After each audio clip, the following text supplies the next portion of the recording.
I never thought I'd be in this position, sharing such a personal story with strangers online. But here I am, sitting in my quiet apartment, reflecting on how I went from a blissfully married guy to someone rebuilding his life from scratch. My name is Jake, and this is the story of how I discovered my wife, Emily, was cheating on me with my college roommate's dad. Yes, you read that right. Emily and I had been together for almost a decade. We met in college where we both studied business. I remember her as the outgoing, fun-loving girl who could light up a room with her laughter. We clicked instantly, and it wasn't long before we moved in together after graduation. Things were great, at least that's what I thought. We had our ups and downs like any couple, but we always managed to work through them, or so I believed. Lately, though, things had felt different. There were small changes in Emily that I couldn't quite put my finger on. She started staying late at work more often, claiming she was busy with a project that required her full attention. I tried to be supportive, understanding that the corporate world can be demanding. But as the late nights turned into weekends spent working, a knot began to form in my stomach. Then there were the little things, smells of unfamiliar cologne lingering in our home, her phone constantly buzzing, and her being evasive every time I tried to ask about her day. I brushed it off initially as paranoia, something any spouse might feel when they notice their partner acting differently. But the feeling only intensified. The breaking point came one Saturday afternoon when I decided to surprise her with lunch at her office, hoping to cheer her up. As I approached the building, I spotted her car parked out front. But as I walked in, I noticed her office door was slightly ajar. My heart raced as I heard her laughter. I paused, leaning against the wall, trying to listen. The voice of an older man floated through the door, and my stomach dropped as I realized it belonged to none other than Bill, my old college roommate. Bill's dad, Tom, was a rich businessman who had always taken a liking to Emily. I never thought much of it, assuming it was just harmless banter, but hearing them together, the way she giggled and flirted with him, sent a chill down my spine. I could hardly breathe as I leaned in closer to the door, straining to hear the conversation. I heard her say something that made my heart stop. "I've never felt this way before, it's thrilling." I couldn't take it anymore. I turned on my heel and bolted out of there, feeling as though the ground had been pulled from beneath me. After that moment, everything spiraled out of control. I knew I had to confront Emily, but the anger and betrayal were boiling inside me. The next few days were a blur of shock and disbelief. Every time I looked at her, I saw the facade she had built around me. I had to gather my thoughts before confronting her. Could I even trust my emotions anymore? When I finally confronted Emily that evening, it was like stepping onto a battlefield. I didn't pull any punches. "I know about you and Tom," I blurted, my voice shaking. Her reaction was nothing short of alarming. She laughed, a cold, dismissive laugh that made my skin crawl. "You're imagining things, Jake. You know how Bill's dad is. He's just being friendly." Then came the excuses. She claimed it was just a harmless crush, something that meant nothing. "It's not what you think," she said, her voice dripping with insincerity. But I could see it in her eyes. The guilt was there, masked by a desperate attempt to protect her lies. The emotional turmoil was unbearable. I felt betrayed, angry, and heartbroken all at once. How could she do this to me after everything we had built together? This wasn't just infidelity. It felt like a complete betrayal of our life and future together. As I lay in bed that night, staring at the ceiling, I realized that I had a decision to make. Did I want to fight for a marriage that had already been shattered? Or would I choose to escape the toxic reality that Emily had created? I knew that moving forward, I couldn't live in a lie, and it was time to consider what I truly wanted for my future. Little did I know, my decision would set off a chain of events that would change everything. The days after my confrontation with Emily were a blur of confusion and heartbreak. I felt like a puppet with tangled strings, unable to untangle the mess of emotions that swirled around me. I went through the motions of daily life, but my mind was in a constant state of chaos. Friends would text, wanting to hang out, but I found myself canceling plans more and more. I couldn't bear to put on a brave face while I felt so broken inside. Emily, on the other hand, seemed unfazed by our confrontation. She acted as if nothing had happened, going about her daily routine with a casual indifference that only deepened my anger.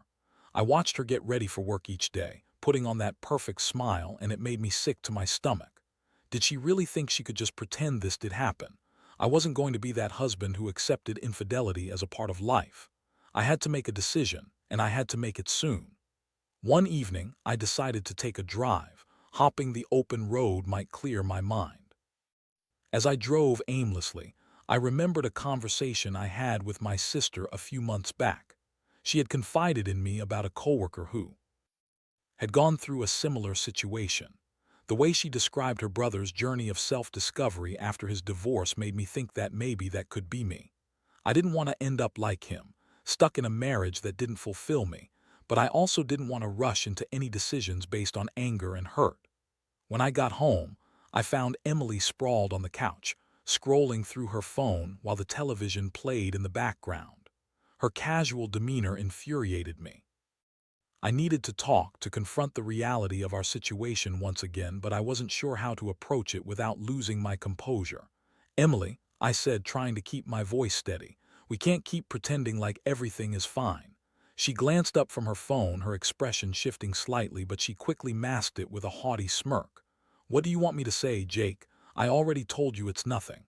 "Nothing," I shot back, my voice rising. "You think that what you're doing with Tom is nothing? The flirting, the secrets. This isn't just some harmless crush, this is betrayal." She rolled her eyes clearly, irritated. "You're being dramatic, you're making a mountain out of a molehill. It's not like we're getting a divorce or something. Why are you making this such a big deal?" Her dismissiveness was like a slap to the face. "Because it is a big deal, Emily. I deserve better than this. I deserve honesty and loyalty, not whatever this is." We stared at each other, the air thick with tension. Her eyes darted away from mine, and for a fleeting moment I thought I saw a flicker of remorse. But just as quickly her mask slipped back on. "You need to chill out. You're overreacting, and frankly, it's exhausting." Exhausting. I couldn't believe what I was hearing. I felt like I was speaking to a stranger, someone who didn't care about the hurt I was experiencing. My heart raced as emotions swirled within me, anger, betrayal, and a simmering resentment towards her carelessness. That night, as I lay in bed staring at the ceiling, I made a decision. I couldn't stay in this miserable situation, and while I hadn't fully processed what the next steps would be, I knew I had to start planning my escape. I began thinking about what my life could look like without her. It was terrifying yet liberating, and for the first time since the discovery, I found a sense of resolve. With my mind made up, I reached out to my sister, asking if we could meet up. I needed someone in my corner, someone who would listen without judgment and offer solid advice. When we met, I poured out my heart, explaining everything: the affair, the confrontation, the emotional toll it was taking on me. She listened intently, her brow furrowed in concern. "You deserve better, Jake," she said firmly. "You deserve someone who respects you and values your relationship. You can't keep living like this, pretending everything is okay when it's clearly not."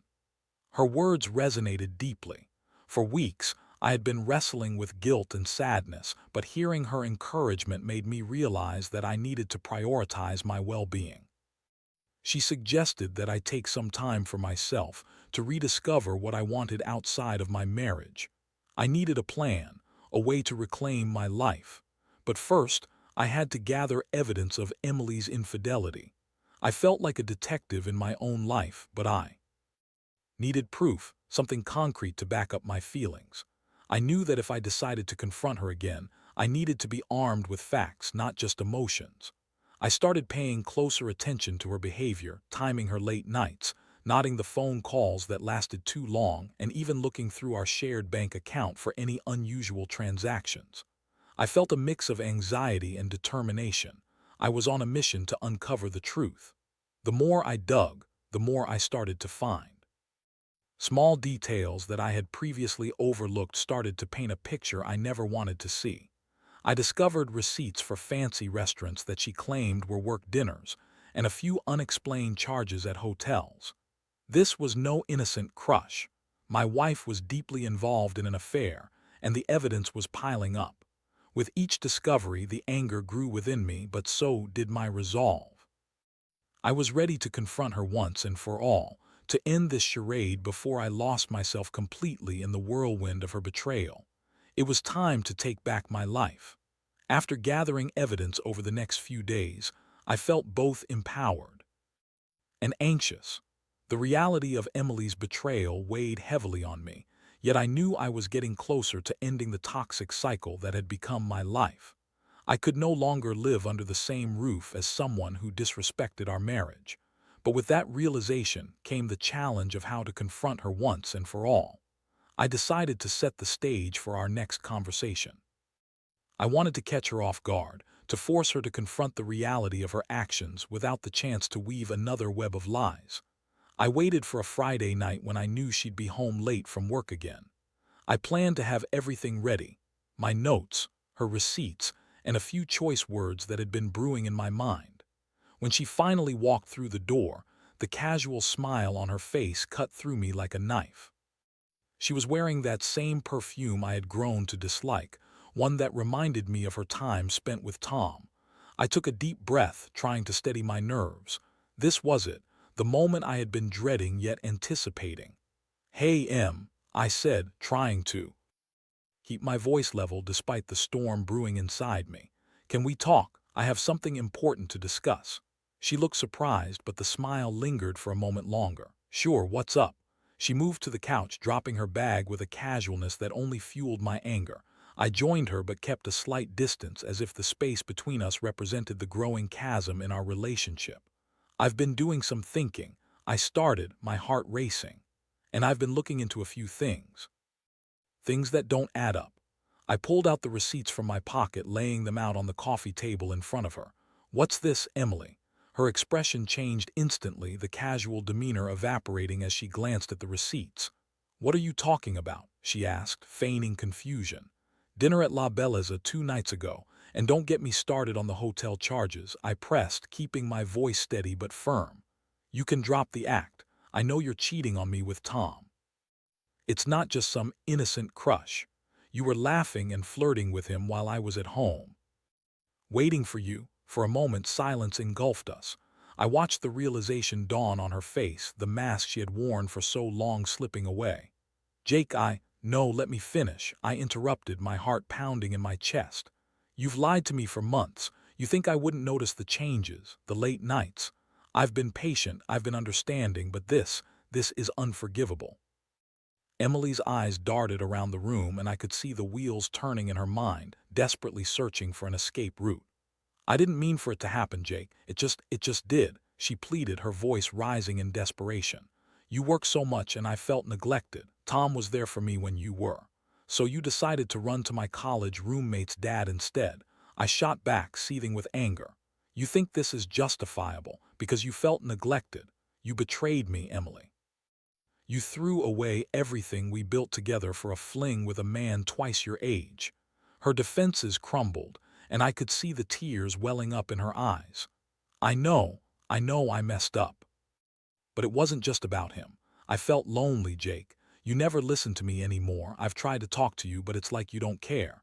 I felt a mix of anger and sorrow at her words.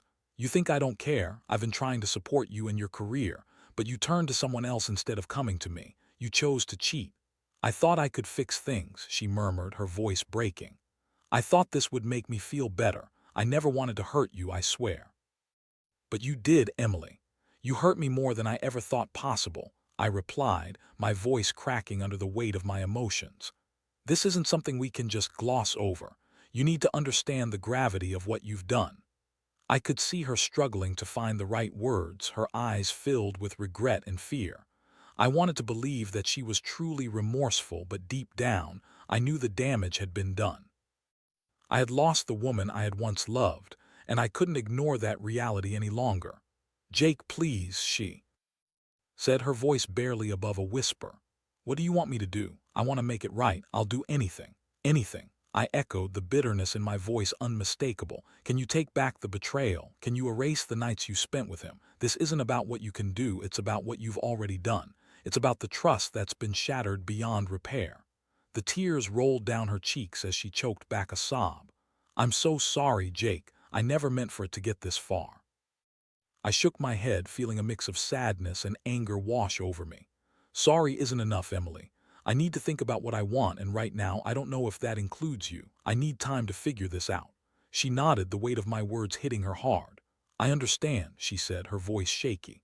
"Just know that I'll do whatever it takes to fix this. I know I can't undo the past, but I want to try." As I walked away from the couch, I felt a sense of finality settle in. Confrontation had left me shaken, but I knew I had to stand my ground. I needed to protect my heart, my dignity, and my future. I was no longer the passive husband willing to accept betrayal. I was ready to take control of my life, regardless of the pain it would bring. The reality of my situation was harsh, but it was also liberating. I was on the brink of something new, something that could either lead to healing or a painful goodbye. In that moment, I realized it was time to start taking steps toward the life I truly wanted, one free from the shadows of infidelity and betrayal. I would take the necessary time to heal, but first, I needed to prepare for the next phase of my life. After that intense confrontation with Emily, I felt a strange mix of relief and emptiness. I had finally voiced my feelings and confronted the elephant in the room, but the emotional turmoil was far from over. I spent the next few days in a haze, oscillating between anger and sadness, trying to process everything that had happened. The reality of our situation settled heavily on my shoulders, and I knew I had to make a decision soon. I turned to my sister for support, spending more time with her and allowing her to help me regain some perspective. She encouraged me to focus on myself, to rediscover who I was outside of my marriage. The more I opened up about my feelings, the clearer things became. I needed to take care of my emotional health first before I could even consider the future of my relationship with Emily. "Maybe take a short trip," my sister suggested one afternoon while we were grabbing coffee. "Get out of town for a few days, clear your head. You don't have to make any decisions right now." It was a sound idea. I booked a weekend getaway to a nearby cabin in the mountains, hoping that the fresh air and solitude would help me think. I packed a small bag, leaving behind the remnants of my old life, at least for a few days. When I arrived at the cabin, the tranquility enveloped me like a warm blanket. The air was crisp, and the only sounds were the rustling of leaves and the gentle chirping of birds.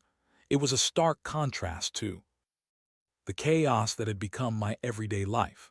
I spent the first evening sitting on the porch, a warm drink in hand, watching the sun dip below the horizon. I felt a sense of peace that I hadn't experienced in months. As the weekend unfolded, I found myself reflecting deeply.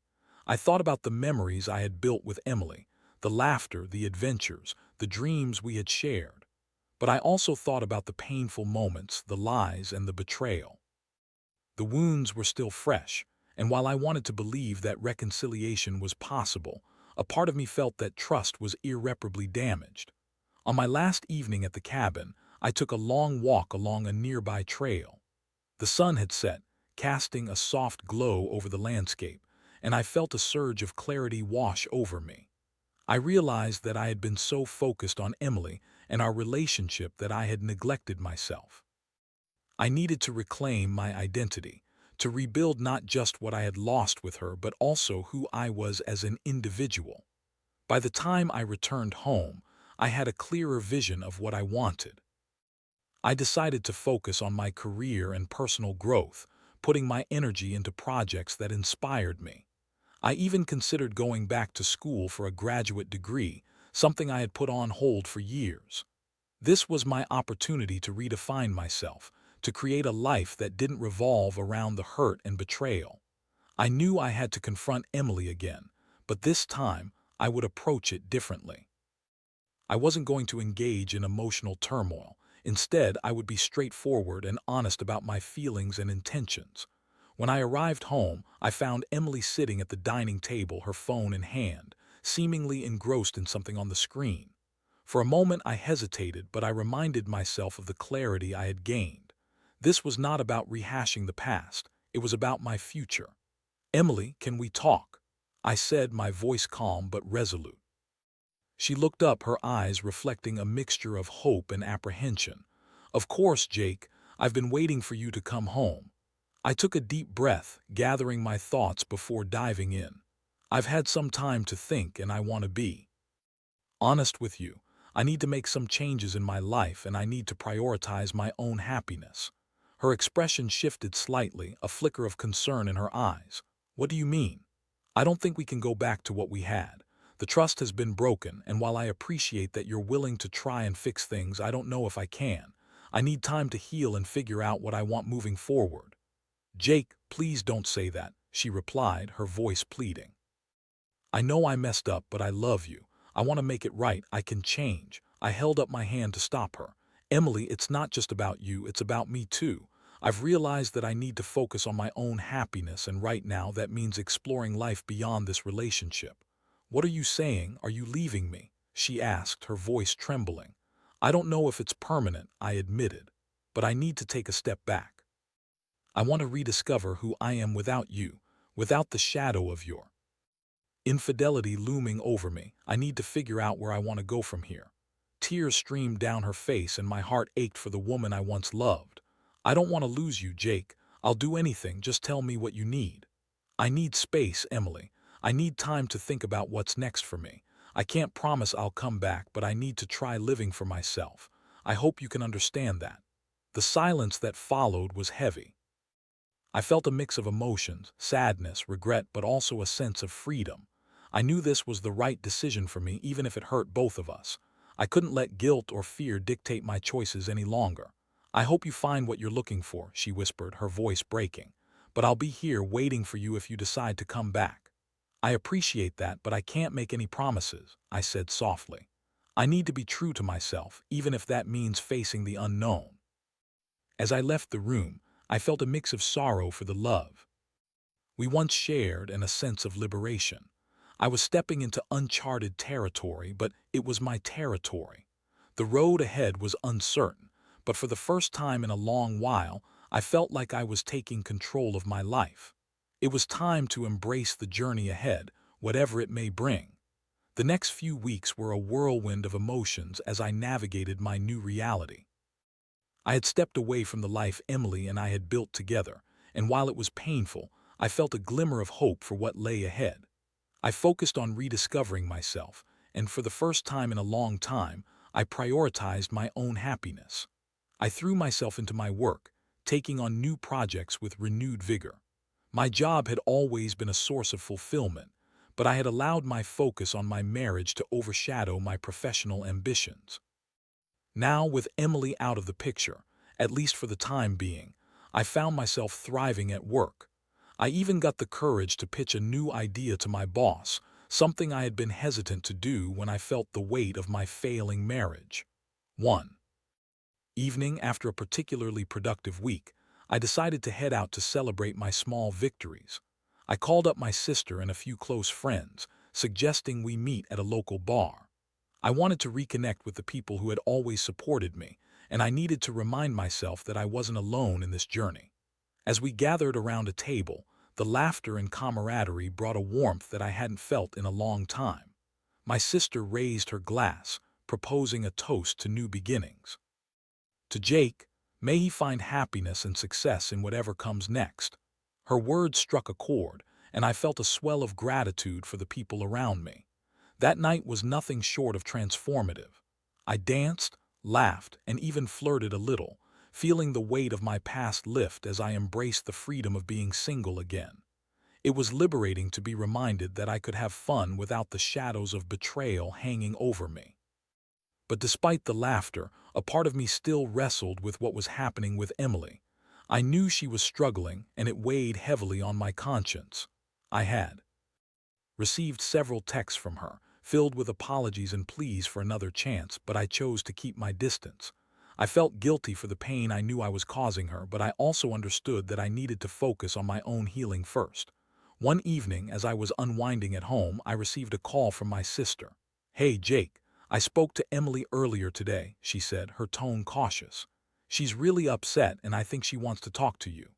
I felt a knot form in my stomach. "What did she say?" She's been trying to work on herself and she's realized how much she took for granted. I think she's finally starting to see the bigger picture, she explained, her voice hopeful. Maybe it's worth giving her a chance to explain herself again. I appreciated my sister's perspective, but I wasn't ready to let my guard down. I just don't know, Sarah. I'm still processing everything. Part of me wants to hear her out, but I'm afraid of what it might do to my progress. I get it, but maybe it could be a step towards closure. For both of you, just listen to what she has to say, she encouraged. After some contemplation, I decided that I would meet Emily, but under my terms. I suggested we meet at a coffee shop, a neutral space where I could maintain my emotional distance while still being open to hearing her out. When the day arrived, I felt a mix of apprehension and curiosity. I arrived early, taking a moment to gather my thoughts before she arrived. As I sat at the table, I replayed our last confrontation in my mind, reminding myself of the pain and betrayal that had brought us to this moment. Emily arrived a few minutes later, looking nervous but determined. She wore a simple dress and had her hair pulled back, and for a moment I caught a glimpse of the woman I had fallen in love with. But the reality of our situation quickly clouded that image. "Jake," she said softly as she approached, "thank you for agreeing to meet me." I nodded, keeping my demeanor neutral. "Let's just talk, Emily." We sat in silence for a moment, the tension palpable. Finally, she spoke. "I've been doing a lot of thinking since you left. I realize how selfish I was, how much I took for granted. I never intended to hurt you, but I let my insecurities and loneliness lead me down a dark path."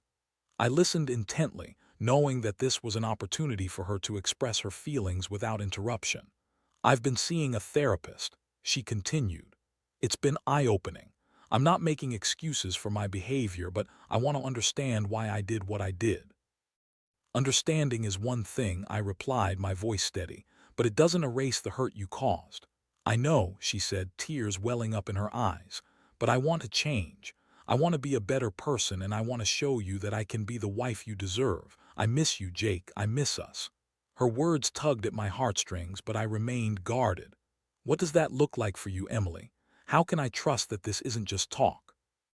"I can't promise you everything will be perfect overnight," she admitted, "but I want to prove to you that I can be different. I want to rebuild our relationship from the ground up, but I understand if you need time. I hope you'll give me a chance." I took a deep breath, weighing her words carefully. I felt a mix of longing and skepticism. Could I really believe her? Could I trust her again after everything that had happened? "I don't know, Emily," I said finally. "I still feel so much hurt and anger. I can't just overlook what you did. But I appreciate that you're trying to work on yourself. That's a step in the right direction." She nodded, her expression softening. "I understand. I'd never want to rush you, Jake. I just hope you can see that I'm committed to changing." As we continued our conversation, I felt a flicker of hope begin to emerge. It wasn't enough to make me forget the pain, but I realized that maybe, just maybe, we could work towards some form of reconciliation. But it would take time for me to heal and for her to prove that she was truly dedicated to making things right. We left the coffee shop with a fragile connection, both aware of the challenges ahead. I wasn't ready to jump back into a relationship yet, but I recognized that this was a pivotal moment for both of us.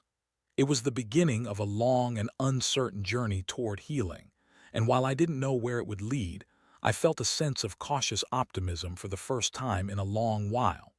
Perhaps the road to healing could be paved with understanding and growth if we both committed to the process.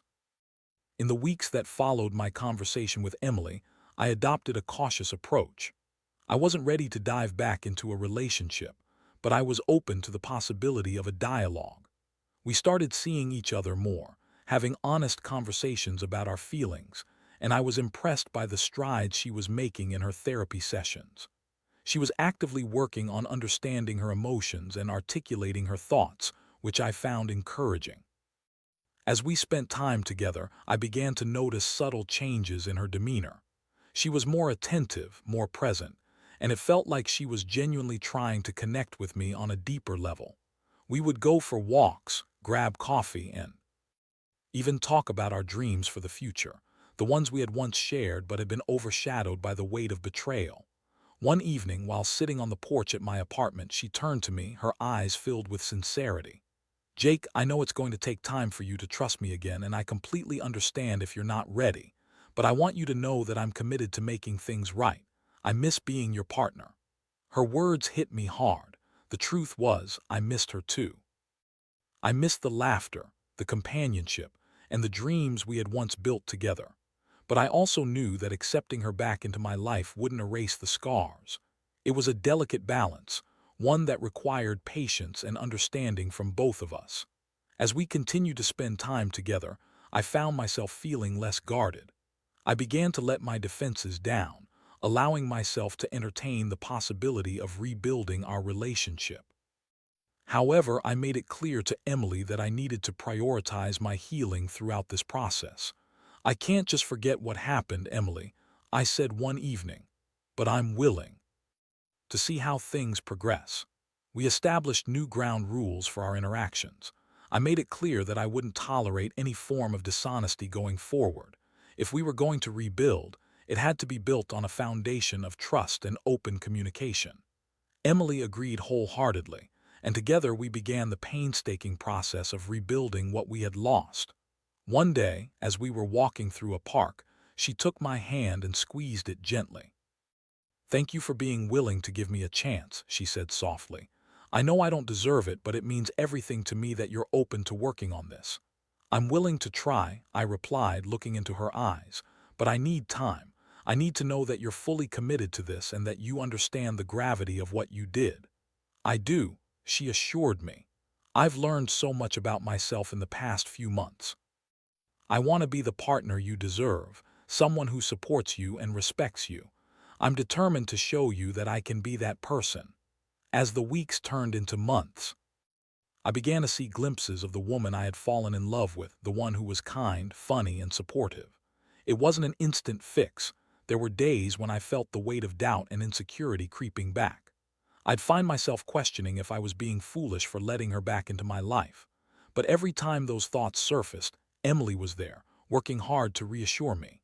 We began to establish new traditions: Friday movie nights, cooking together, and sharing our favorite books. It felt refreshing to create new memories, while also acknowledging the past.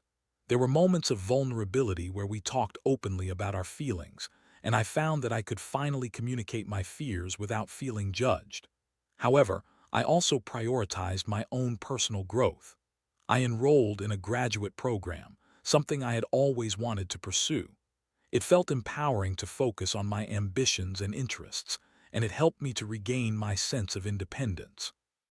I found joy in my studies, and that joy was something I wanted to share with Emily.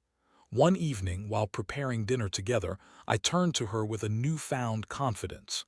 "Emily, I know we've come a long way, and I appreciate all the effort you've put into this. I want to believe in us again, but I need to see that you're genuinely committed to this journey." "I am, Jake, I promise," she said, her eyes brimming with sincerity. "I've learned so much about myself, and I'm excited to continue growing with you. I want to be the partner you deserve, and I'll do whatever it takes to prove that to you." I took a deep breath, feeling a glimmer of hope in my chest. It was a long road ahead, and I knew that there would be bumps along the way, but for the first time in a long while, I felt like we were both moving in the right direction. Life was still uncertain, but I was ready to embrace the journey with Emily by my side, or at least cautiously open to the possibility.